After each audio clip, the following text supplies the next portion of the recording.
Hello, and welcome to Hadassah Magazine Presents, a joint program of Hadassah Magazine and Hadassah's Engagement Division. We're also partnering for this episode with Hadassah's Education and Advocacy Division. I'm Lisa Hostein, the executive editor of Hadassah Magazine. We're coming together at yet another difficult and painful time for Israel and the Jewish people, as the war in Gaza continues amid much suffering, including the dozens of hostages still languishing there. And of course, as Iranian ballistic missiles are raining down on Israeli cities, and Israel is, as Germany's Chancellor Merz said this week, doing the world's dirty work to eradicate Iran's nuclear capabilities. If you are joining us for the first Hadassah Magazine Presents program, a special welcome. And I hope you take the time to learn all about the organization and the work it does to heal those in Israel and the world. I urge everyone to please stay on until the very end of the program for an update on some of the critical work and needs of Hadassah hospitals at this momentous time. Our program tonight, Young Zionists Take Up the Fight, couldn't be more timely, as we will hear from two young women who are among the next generation of Jews stepping up for Israel in these tumultuous times, and from two guests who are devoting much, if not all, of their careers to Zionism and to working in particular with this younger generation. We welcome audience questions throughout the conversation. Please be sure to write them in the Q&A. The chat box is where we disseminate information, including links to more about our panelists and their work. Now to introduce our guests who will bring themselves on screen. Ashira Boxman, a brand new rabbi, was ordained last month by the Hebrew Union College Jewish Institute of Religion in New York City. She will be serving as assistant rabbi at Temple Beth El of Boca Raton beginning July 1st. During her time in rabbinical school, she held teaching, youth director, and rabbinic intern positions at various synagogues in the New York area and completed a pastoral care internship at Bellevue Hospital. She is both a JDC Weitzman Fellow and a UJA Graduate Fellow. A graduate of Florida State University, she worked for Hillel on two different college campuses, the Hillel of Broward and Palm Beach and the University of Texas. Adina Friedman is the CEO of Young Judea Global. Prior to this, she worked for 12 years at UJA Federation of New York, focusing on strengthening the New York Jewish community and its organizations, and at the St. Louis Jewish Federation, where she worked to foster engagement between synagogues and Israel. Adina received a Bachelor of Music from Stetson University and cantorial investiture from HUC, and she directed several choirs through Hazamir, the International Jewish Teen Choir.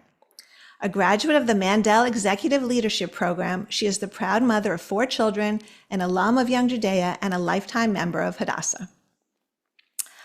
David Hazoni is an award-winning editor, translator, and author. He most recently was the editor of the 2024 collection Young Zionist Voices, A New Generation Speaks Out, and the 2023 Jewish Priorities, 65 Proposals for the Future of Our People. He is the former editor-in-chief of the journal Ezur and was the founding editor of thetower.org. His book, The 10 Commandments, was a finalist for the National Jewish Book Award. His translation of Uri Bar Yosef's The Angel was a winner of the National Jewish Book Award. He has edited 2 previous anthologies, Essential Essays on Judaism by Eliezer Berkovitz, and with Yoram Hazoni and Michael Oren, New Essays on Zionism. He has a PhD in Jewish philosophy from the Hebrew University and lives in Jerusalem. And last but certainly not least is Yocheved Rutenberg. She is the founder and CEO of Sword of Iron Israel Volunteer Corps, which has mobilized over 40,000 people worldwide since October 7th. Living in Dallas, Texas, working in roofing, she left everything and flew to Israel just days after October 7th, bringing 23 duffel bags of supplies. What was to be a 2-week trip turned into Aliyah, and she now devotes herself fully to inspiring people around the world to take action. Yocheved also was named to Hadassah's recently released 2025 list of 18 American Zionist women you should know. Welcome to you all. I'm so delighted to have you and really appreciate you taking the time. There's just so much to talk about. So I want to start by asking each of you to describe the work that you do as it relates to Zionism. And given what's going on in the moment, tell us how the current war with Iran is impacting that work or the way you are thinking about your work. I'm going to start with you, David, because you're the only one actually in Israel right now. And thank you for staying up so late to be with us. And we hope that no sirens go off during the program for you to have to escape to your safe room. So tell us how you and your family are coping, first of all, and then about your work and how it relates to the topic at hand. Uh, Thank you for asking. We're doing great, all things considered. We're kids are not in school because schools are closed and workplaces have been closed until tomorrow. So it actually feels a little bit like COVID with the lockdowns, except that we can go out. We just don't know anywhere to go. And the occasional sirens. And I live in Jerusalem, which hasn't had any direct hits. So we've been spared at least that nightmare. But the morale is high in the country in general, I would say. And In terms of the work, I've spent much of my career dealing with books and essays and authors. It was really right after October 7th that I joined the team in Palo Alto, though I'm still in Jerusalem, at Z3, the Z3 project, which has annual conferences and a whole network of organizations uh, that are involved in developing new approaches to bringing Zionism to communities. And what we kind of, I was talking to them for a few months, and what we realized was that in the wake of October 7th, a lot of big questions need to be asked, and not just among Israelis regarding the failures of their own leadership, but also in the diaspora. So many core questions about Zionism, about the Israel diaspora relationship, about communities and young people. All these questions are kind of being reopened, even questions that have been sort of accepted for generations. And what I do as head of the Z3 Institute that launched is to really try to identify writers and public intellectuals who have something important and new to say. We've So our first book that we published was Young Zionist Voices, which came out in November. We noticed that while the mainstream Jewish establishment was either totally paralyzed or focused very heavily on helping Israel at a time when in the US and the diaspora there was a lot of this huge wave of anti-Semitism, and it was almost like they weren't addressing that directly.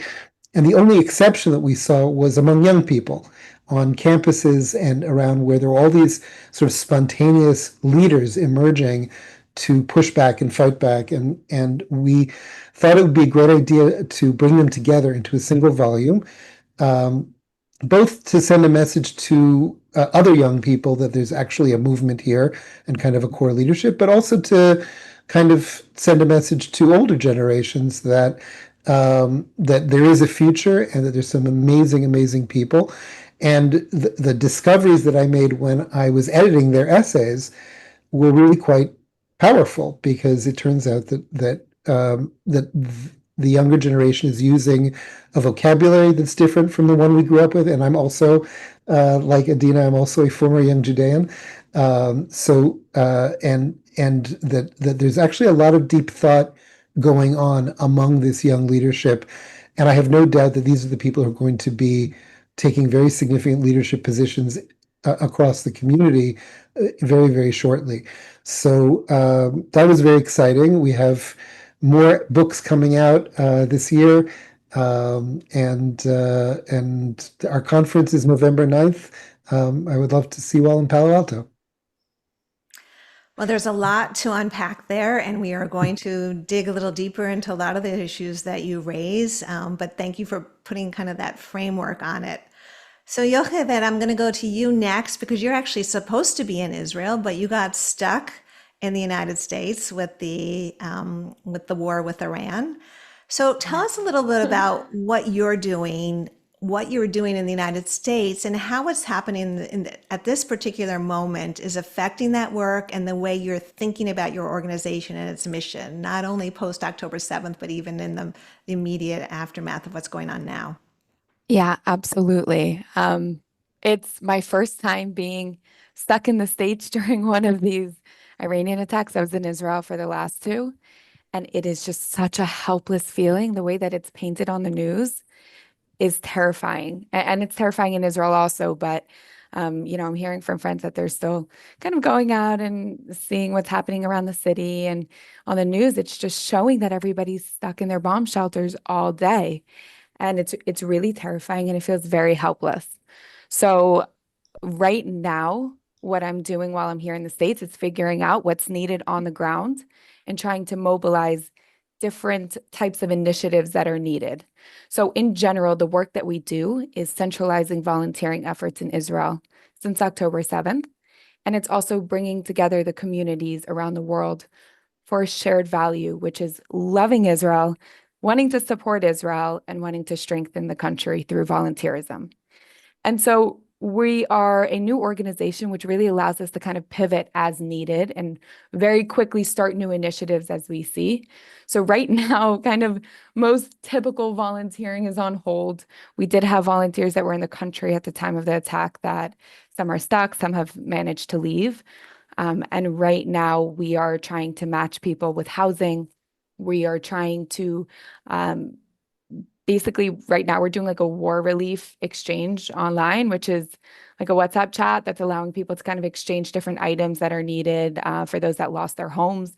We're trying to mobilize volunteers on the ground to go and actually help clean up some of the rubble and help some of the stores and pack up people's homes that are needed. So there's a lot of work to be done right now. And around the world, we focus very heavily on strengthening the diaspora and strengthening the people around the world that support Israel. Because without a strong diaspora, there is no strong Israel. And so, the same way that we need a strong IDF, we need strong communities. And we really try to encourage people to get involved in their own community, do everything that they can from home. Because it's super important that we come together right now. It's super important that we're there for one another. And there's just a very long healing process, not just for Israel, but for Jews around the world at the moment. I think I say it all the time. I'm actually making a video about it tonight, but there are two wars happening right now. There's a war in Israel, and there's a war on Jews and Judeo-Christian values around the world. And we need to be fighting both. And I think we are all feeling some level of PTSD. We're all feeling fear in our own ways. And it's really scary times, but we're going to get through it and we're going to keep fighting. And our organization is here to support anybody that wants to get involved and figure out a way to help because everybody has a way to help. Everybody has a way to give back. So I encourage you all to please reach out if there is something that you want to do or you just want to figure out how to help. This is what we're here for. All right, so impressive what you've pulled together so quickly. So Ashira, you very soon are about to start your first official rabbinic position at a very large congregation in Boca Raton. So first, Mazal Tov. Thank you. And second, how do you anticipate? I mean, this is kind of a big question, but how do you anticipate what's happening now and in fact what has come before the last year and a half and even a couple years before with everything that David and Yocheved just described? How do you expect those issues to impact your role kind of from the outset? Yeah, definitely. It's definitely going to impact it. There's no question about that. I think now more than ever, especially young Jews are yearning for the truth of what's actually happening on the grounds. They want to, they don't, they have trust issues with news. They have trust issues with what they're seeing on Instagram and on TikTok. And so I think as a leader in the Jewish community, my role will be to try and connect them with as many Israelis that I know that are on the grounds there, and also share my stories of I just got back 2 days ago, right before, or 3 days ago, right before Iran attacked. Crazy timing. But to share those stories of myself being there. And I think that I've always said this from the beginning. I think making those personal connections between Israelis and Jewish Americans or Jewish diaspora Jews all around is the most important thing. And it's vital right now because that's direct news. It doesn't get better than that, than hearing from a person who's on the ground experiencing, living what's happening. No, you've got your work cut out for you for sure. And an example of that, sorry, I just want to add one thing, is this past year, I was the rabbinic intern at Largemont Temple in Westchester, and I taught a class on the history of Israel to 11th and 12th graders. And during the class, I actually was able to invite my friend Roe, who is currently serving in Gaza, to come in on a Zoom and speak directly to these 11th and 12th graders about his experience and what he's been feeling and what he's been seeing personally with his eyes. They'll tell you, like, till this day, that was the most impactful class that they had, because it's that personal connection. So, Adina, I know that Young Judea, like many youth movements and summer camps, has been impacted by the war with Iran already. So, give us some of those details and how you and the organization are coping with the fallout. Thank you so much, Lisa, for having me. I already feel uplifted actually hearing from so many my colleagues on this call. I think many of us are feeling beaten down. Yocheved, I think you said PTSD. And just to hear what colleagues are doing to make a difference and to lift people up and to continue to march forward is incredibly inspiring. So the work we have been doing is in some way timeless, right? We have been around since 1909 as a pluralist Zionist youth movement. And yet in many ways, the way it's presenting now, the way it has been presenting for the last couple of years really feels that we are a movement for this moment in many ways. And I'll explain more about what that means. We, as you said, we are operating summer camps, which just opened in the last week, and we're flooded with 3,000 young kids who are in camp, and many of whom feel finally a sense of relief and excitement to be with friends, proudly displaying their Judaism and being able to embrace Israelis who are at camp and to champion and sing Israeli songs and Rikudei Am and all the things that represent their identity. So that's on the one hand the tale in the North American side. On the Israeli side, we have always year-round, we have programs running in Israel, immersive travel programs. And we just wrapped up another sort of historic year of our gap year program, year course. Why historic? Because it is incredibly countercultural and sort of against the grain to spend a year in Israel right now for most young people, right? Like the anomaly, not only because of what is happening from a security standpoint, but also, just given the climate, the environment here, the rhetoric around Israel and anti-Zionism. So we're incredibly proud of the sort of 110 young people who spent a gap year in Israel, and we have another 150 coming this coming year. Literally this moment, what is happening is we have college students who are in Israel who are doing summer internship programs. And like with many other programs that are running now, we've had to triage and move them to secure locations. We have, because of the experience that we have, we are able to very quickly pivot and shift the program. So they're now engaged in volunteering because we've been able to move them into a secure area. Obviously, we have a lot of the daily challenges are managing the fear factor and the communication from obviously concerned parents and lots of minute-to-minute decisions around whether we continue forward, whether they return. We have committed that we would never run a program unless it is safe and of quality, and so we continue to do that. Luckily, we have really not shut down a program in our history, but it's obviously not easy to make these decisions, and I know for many of these young people who really want to stay, it's challenging. These are not easy decisions. Not to mention the social cost of being in Israel right now, which we can pick up on later and talk about. Right. I'm curious, are there more participants in the gap year and some of these programs this year than there have been in recent years? So over the last few years, there has definitely been a surge. Actually, COVID was a huge upsurge for us, given people didn't want to be, in their parents' basements doing Zoom school. So it was actually a wonderful time for us to really grow our gap year. Post October 7th, actually, the whole year of 2023-24. We had about 180 young people on our gap year, which was incredible. And, we hope to maintain those numbers. Again, there are obvious security concerns, so the numbers are dipping slightly, but we see that the people who are actually coming are so committed to being in Israel, so committed to, being part of a Zionist gap year program, that the quality of the program, the participants, is just extraordinary. It's wonderful. So, David, I want to go back to some of the points that you were making. I mean, you've been in the forefront of promoting Zionism and how to think about Zionism for decades. And so, tell us how the conversation has changed in the past, I don't know, say 20 years or so. And how would you compare the message from these young voices that you are so inspired by to those talking about Israel and defending Zionism in earlier periods?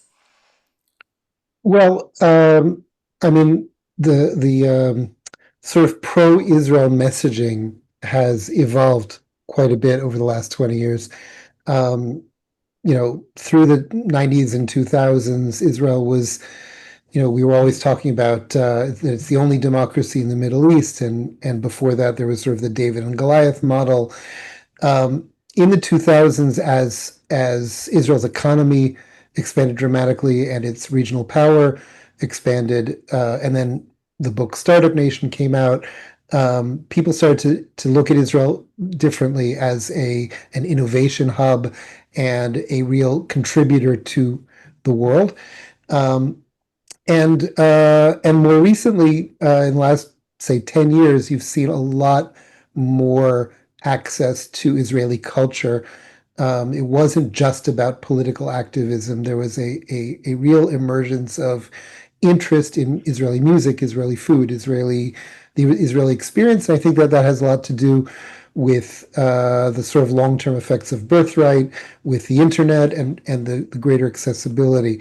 But this doesn't really get to the heart of it. It was really after October 7th when I started sort of working on these essays that I started to see different ideas from what we grew up with. People writing things like, we have to come to understand that Judaism and Zionism are the same thing, that Zionism is such an inherent part to Jewish identity that you can't really separate them, which I don't think we grew up with in the 1980s.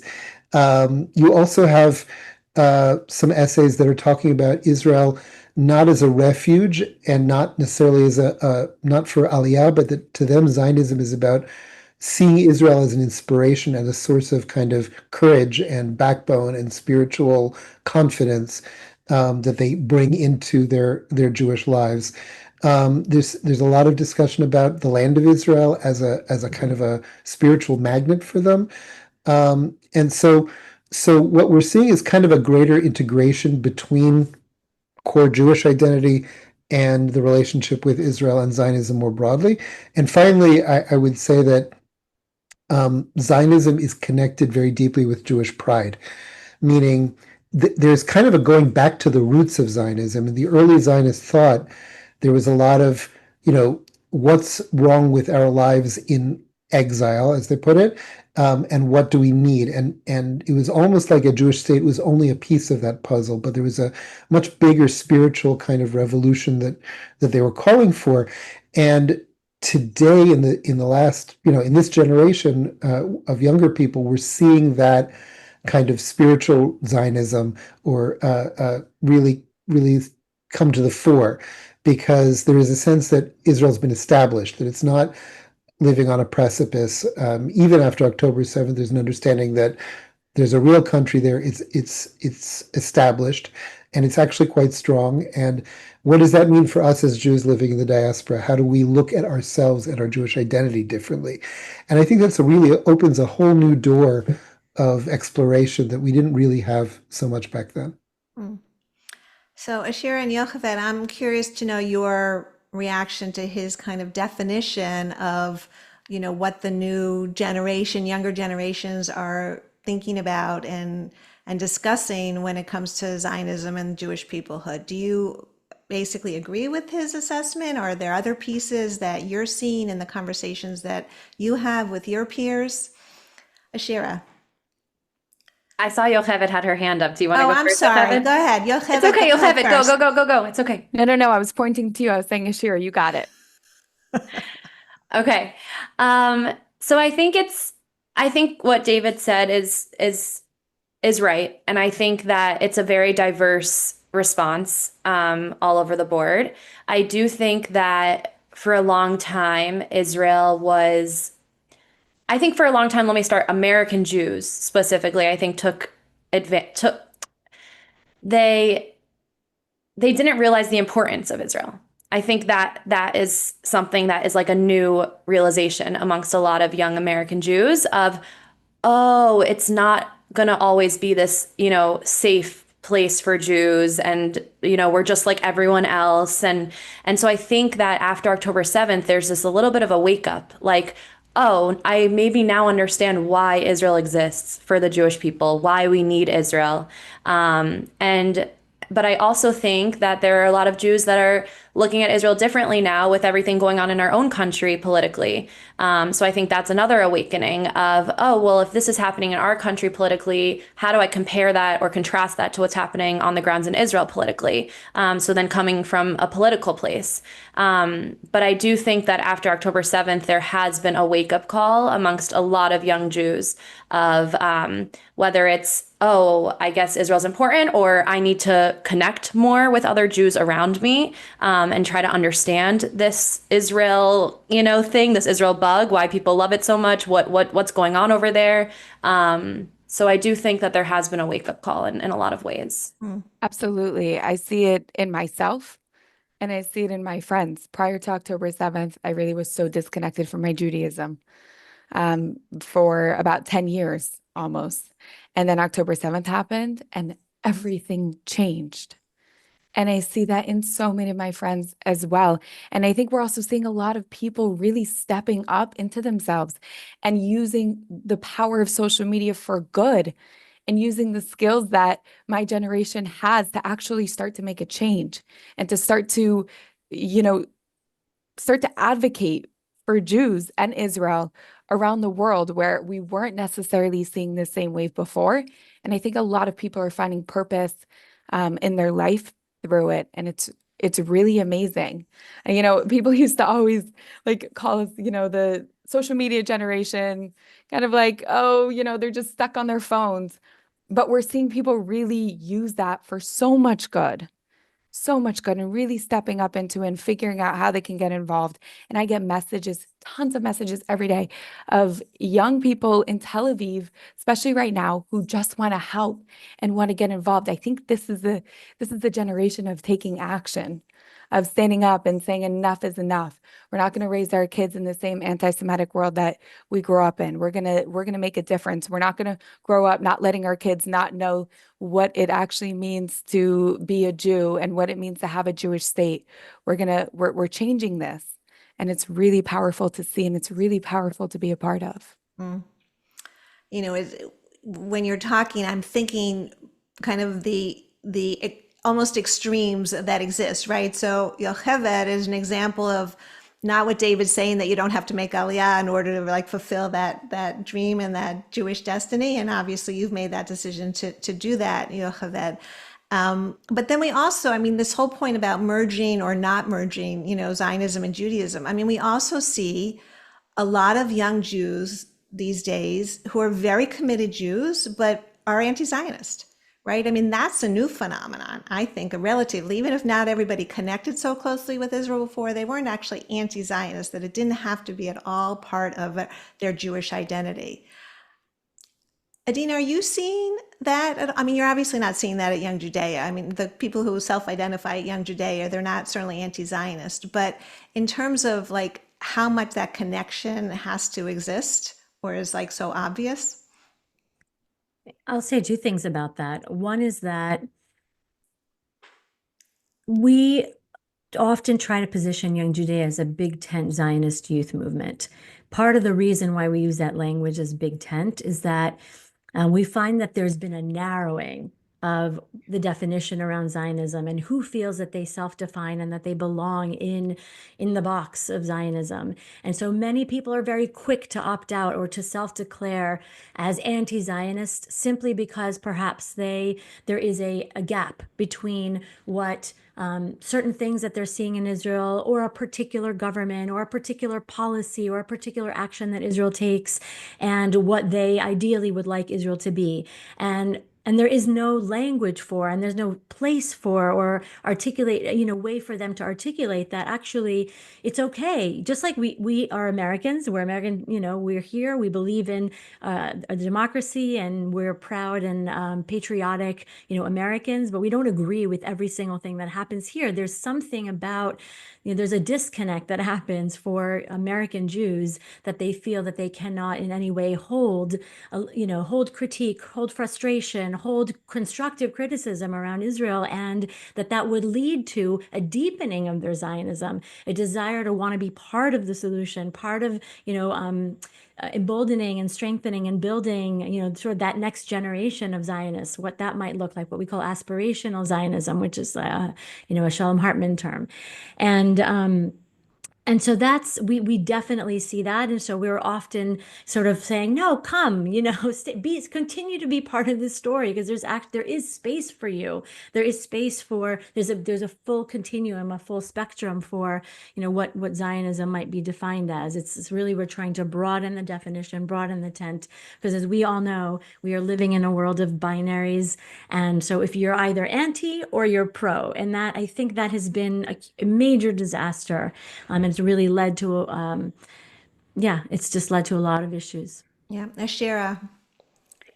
I like to, in this topic specifically, I like to say, if someone were to come to me and say, or if I were to ask someone, do you believe in God? And they say, no, I would say, let me change my question. What God do you believe in? Right? And so I think it's the same thing about Zionism, right? And so it's like, are you a Zionist? Yes or no? That shouldn't be the question. What type of Zionist are you? Or how do you see your Zionism? I think also I think a big problem is our education too around Zionism, right? Like the way Zionism was founded was on so many different types of Zionism, right? And so I think that teaching and educating, especially the youth, on how it's not like everybody came around the table in 1948, before 1948, and they all agreed on the type of Israel that they wanted to see. No, there were a million opinions. And so I think if we could teach the youth that is normal, and it's normal to have a different image of what Zionism looks like, and that's even why you should get involved, so that you can have your voice and encourage whatever opinion you have on that Zionism. I think that's like a really great motivator to the next generation. Yocheved. I totally agree with everything that you both said.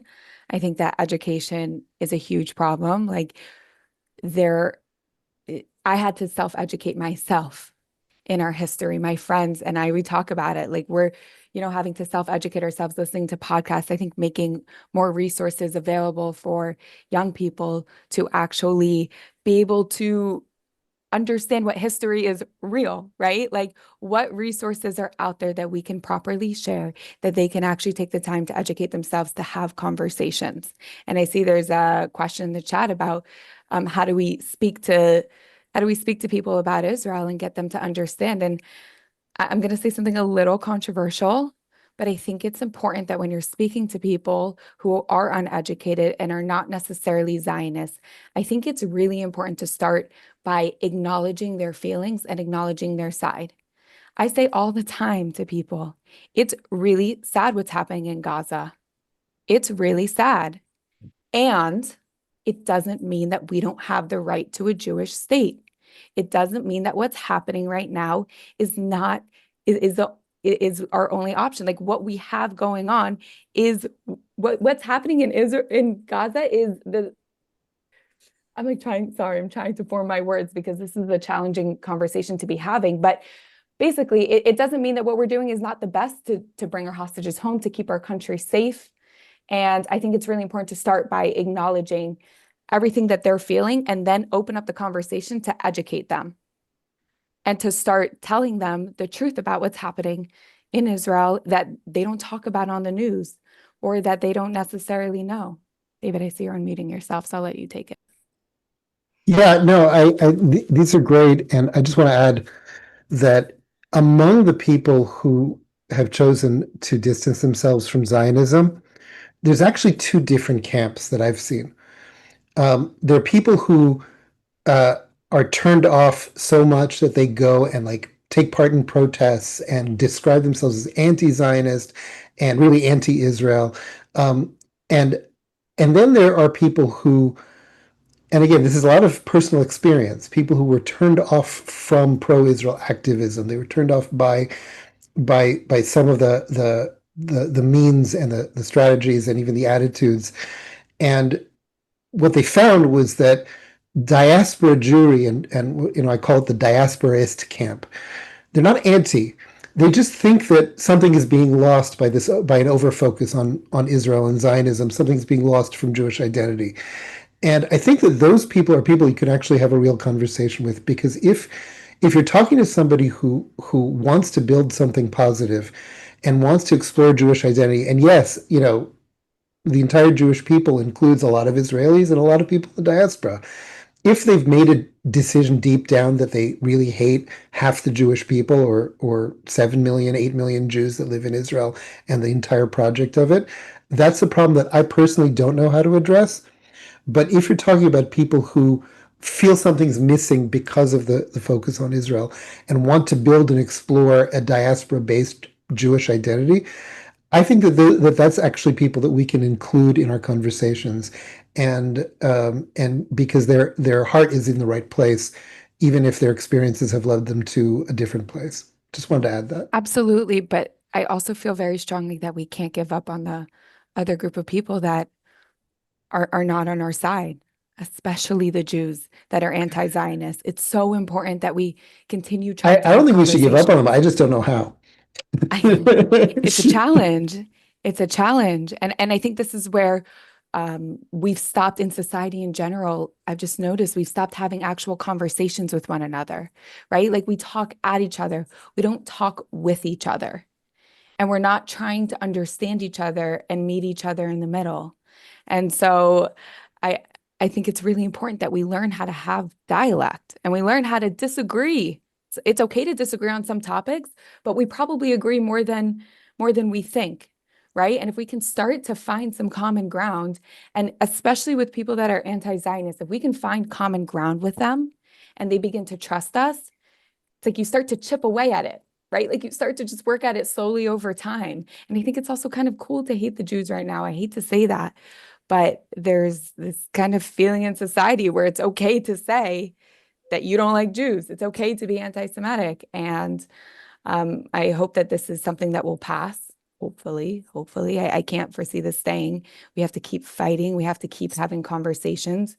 We need to make an extra effort. I walk around all the time with my Israel sweater, big star of David on the back. We cannot be hiding our Judaism, and we have to go out of our way to be extra nice to people in public, to say please and thank you, to hold doors, to like really show people who the Jewish people are. There are so many people in this world that have never met a Jew. That's astonishing to me personally, that so many people in this world have not met a Jew. And so their only view on us is what they hear on TikTok and what they hear on social media. So I think it starts there. How do we fix that problem? That's a huge problem. And the second thing is how do we teach people how to have conversations with each other? Lisa, if I may just add one thing, which I agree with a lot of what's been said. And look, I think part of the rhetoric that has emerged in North America in particular is that the values, the core values around social activism and universalism and being, part of being American has been about being, being committed to the other and into human rights and to social justice and all these progressive values. And somehow that has been pegged as like opposite. Again, we're talking about binaries. There's many binaries. So, you either are a universalist committed to, all of these things, or you're a particularist and you are proud of your identity and you're a nationalist. And, and it's almost like this dual allegiance that you can't have one or the other. And we talked about a lot of wake up calls on this, on this webinar, but one of the wake up calls in the last year has very much been that, well, we're not necessarily allowed in the rooms. So what happens with people who hold both of these values, right?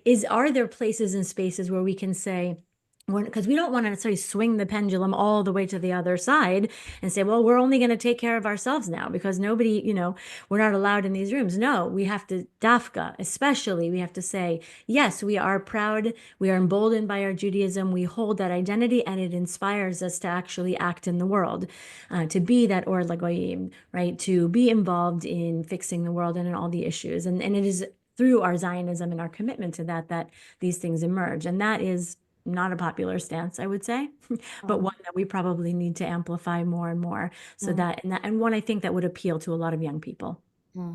So Ashera is nodding, partially maybe because her essay in David's book addressed that issue, that very issue.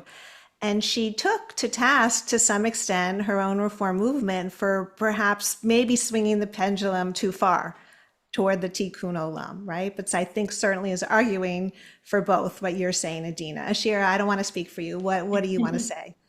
Yeah, no, Adina, I was like, I'm right with you. I think a big problem is that, like you said, it's not a popular opinion. I actually think it might be more popular than we think. It's just people don't realize that there's a place for them in that camp, right? It's so polarized, this discussion. And look, I'll be honest, there are moments where sometimes I feel stuck, right? Because I feel like, wait, I agree with that, but I also agree with that. And sometimes I see that as a negative thing, but the more and more that I speak to other people and share these feelings, I find that they agree with me and they're like, no, I actually do see why you would feel this way and that way. And so I did a fellowship for the I Center. I got a certificate in Israel education, and what's his first name? His last name's Raviv. He was the head of birthright education. Anyways, he made a comment that which I'm sure has been heard by a lot of people, but that there's a silent majority and a loud minority. And I think especially when it comes to this place of being in the middle and saying, I don't want to be all the way on this side or all the way on that side. I think there's a silent majority there. And so I think the reason why I gave that sermon in my 4th year of school, and then I was so grateful that you guys published it and almost like brought it back, gave it life again, is because I think that in speaking those words and in publishing those words, you're showing people that, wait, there is a place for them and that there is a possibility to be in the middle, right? It doesn't have to be black and white. And specifically with the reform movement, I think that Tikkun Olam is very important. I agree. It's like one of the most important values that we have as the Jewish people. And Tikkun Olam can be a tent for both global Tikkun Olam and Jewish Tikkun Olam, right? It doesn't have to be one or the other. And so I think for us to become aware that there doesn't have to be a one or the other would change a lot of people's opinions and make them feel actually a lot more at home in a lot of spaces where they might not have felt at home before. This may be a little blasphemous, but is it time to retire the term Zionism? We know that there are strong Jews, strong Zionists who are suggesting that perhaps the word is such a lightning rod these days, and Zionism, to a large extent, has been accomplished, right? It was the quest for self-determination for the Jews in their own homeland. What does anybody think about that? Yocheved. I'm a really big believer in not giving in to, I'll call them the haters that are taking the word Zionist and using it in the negative. And if we tried to retire the word Zionist, it's like giving them the power, and we can't do that. And yes, we have a Jewish state, but we are far, far done from fighting for it. We are a small country surrounded by other countries that hate us. And we see right now, as we speak, we're in a war. They're trying to bomb us. There's missiles that go off all the time. How can we say that we finally have reached our goal and we're accomplished? When we reach our goal, there will be peace. People will leave us alone. It will be accepted. It will be accepted around the world. And until that happens, I really think that we need to continue to use the word Zionist. We can't let them scare us from using that in society just because that word, it has so much charge to it. I saw David saying yes before, like shaking his head. So I mean, just a little story. The book Young Zionist Voices. I had people come up to me when we were going to publish the book, asking if we really wanted to use that word.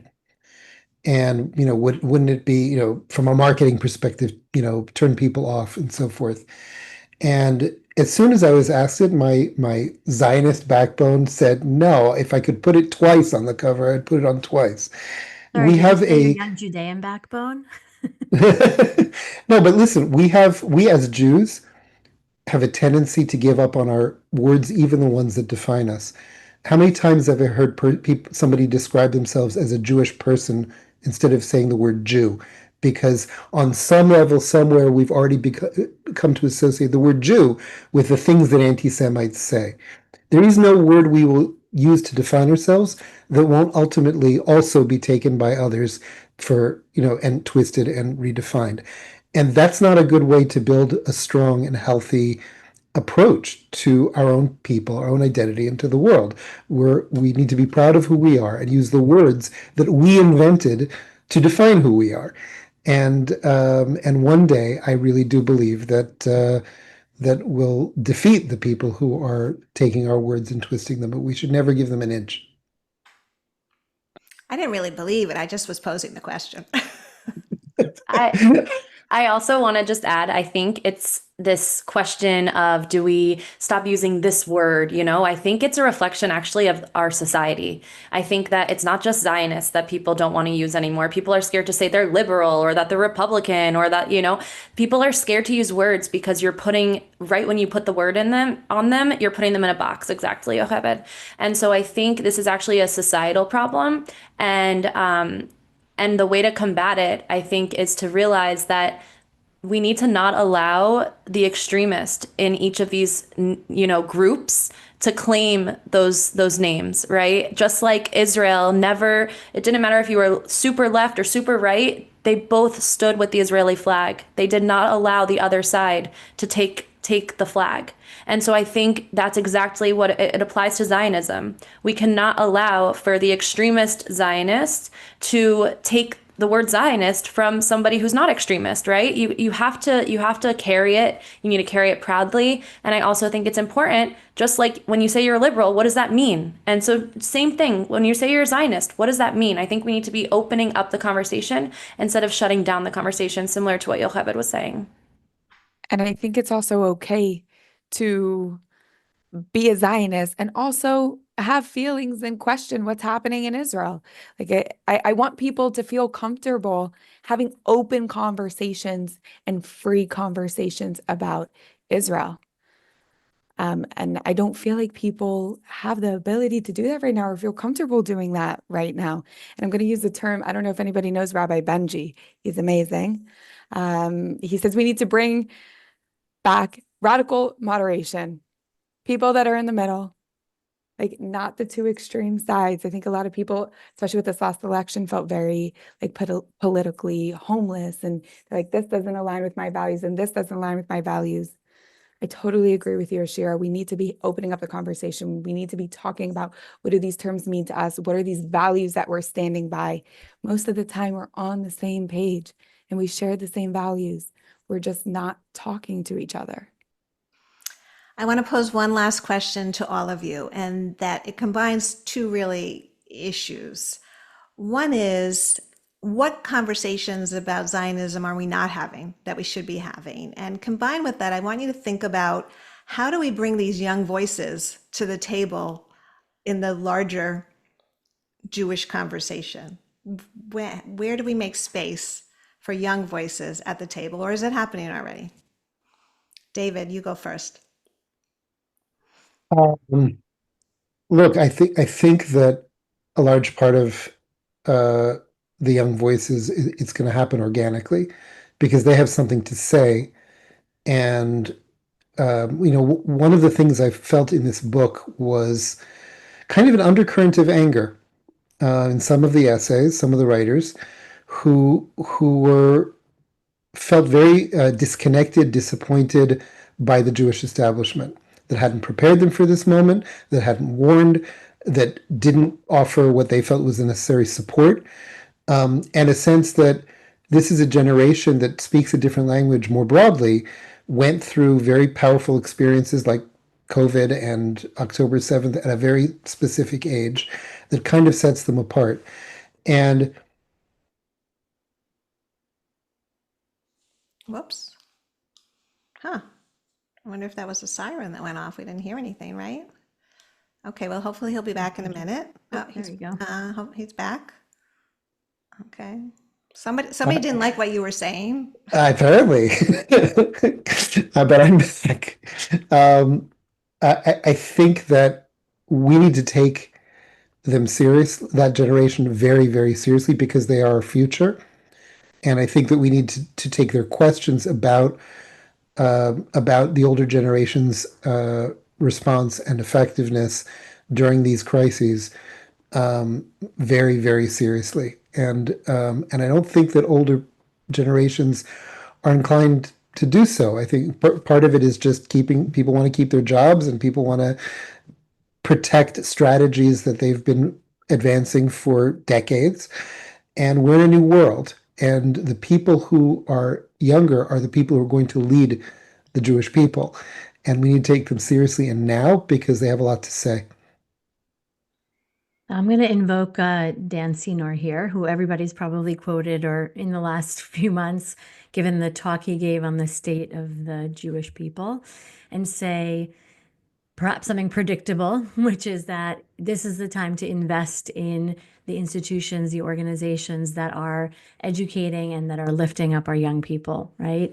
Youth movements, summer camps, schools, Israel travel, because these are really the places that are going to ultimately provide the substance, the content, but the community also for our young people, so that they continue to feel that sense of that sense of pride, that sense of support, and will end up leading in all the ways that we want them to lead. I was at a bat mitzvah in California this weekend, and I was struck by this particular image of this 12-year-old girl with so much power and so much strength, who stood up in front of the congregation and started leading them in, Ledor Vador, Ledor Vador, the Finkelstein Ledor Vador.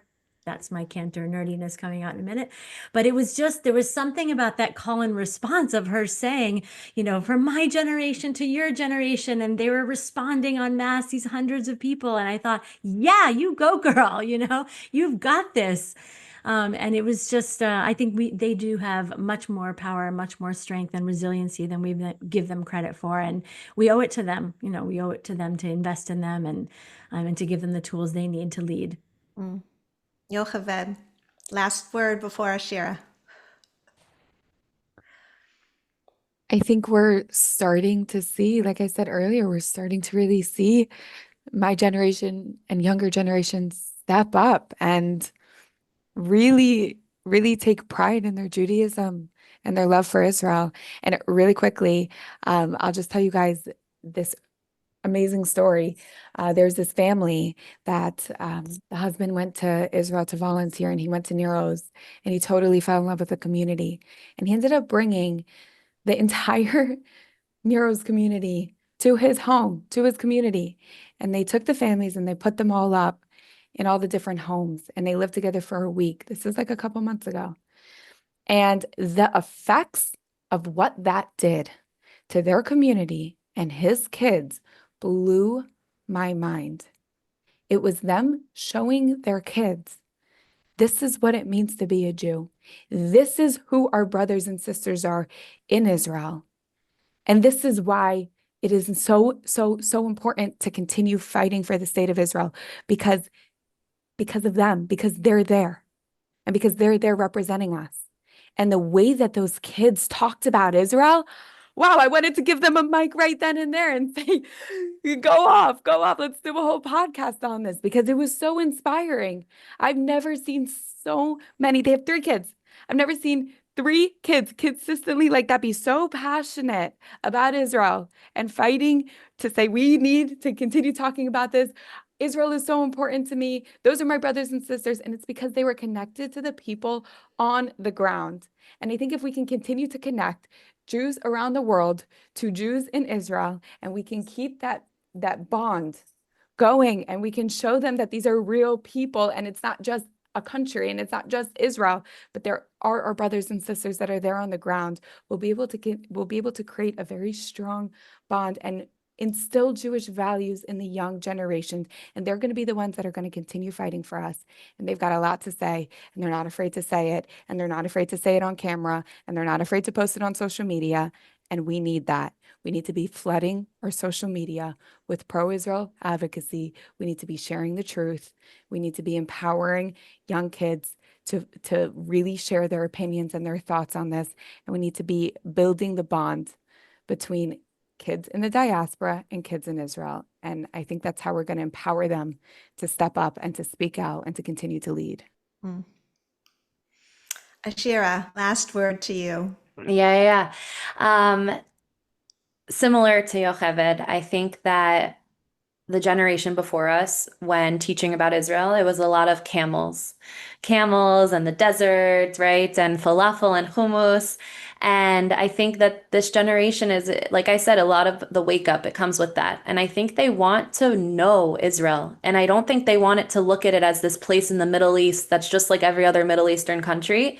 Like, when kids, I used to lead birthright trips, and when kids would come on birthright and they would enter the state of Israel, they would be like shocked. Like, wait, this is a real place. Just like, yes, very similar to where I live. Like, they have this product and they have this medicine and they have this food, right? And so there's this dissonance that happens when a place is so far away, which makes sense. And so I think bringing to light people that can relate to our youth, right? When I was on a trip to Israel recently, we went to Kfar Maccabiah, which is like the village of where all the games happen, and they have a whole museum of like all the sports that Israelis have played in and won. And like that is what we need to be sharing with the youth, right? Like, let them connect to something that they physically are experiencing in their own home, oh, I do that, I can relate to that. And so I think, similar to what Yocheved said, it's all about connections. Last thing is, I didn't get the opportunity, but my best friend went to Azrui, another URJ camp, and they have a summer that is all Hebrew, and it's only with Israelis. And the whole summer they're just spoken to in Hebrew, and they're learning Hebrew.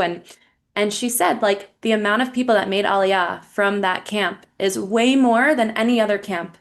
And I'm telling you, it has to do with that. There's no other reasoning. It's those connections, and it goes deep. It runs deep, and it's clear that it continues. And so I think connections, and just reality, giving these kids reality. They don't want the BS. They want the real thing, People care about people. That's why people care about people, and that's who they relate to. Right. 100%. So that's a good note, an inspiring note to end on. And I want to quote David in the introduction to his book on Young Zionist Voices, because he specifically says that with thought leaders like those contributors to his book, the Jewish future is in far better hands than many have come to believe. In their light, it is hard to be a pessimist. So Ashira is one of those thought leaders. Clearly, Yocheved is one of those thought leaders. So that's a note of hope to end on during these very tumultuous times. So I really thank all of you for your participation in this engaging and important conversation. You're all inspiring in the work you do and the voices you bring to the table. Thank you. Thank you so much. Thank you so much. That's great. Am Yisrael Chai.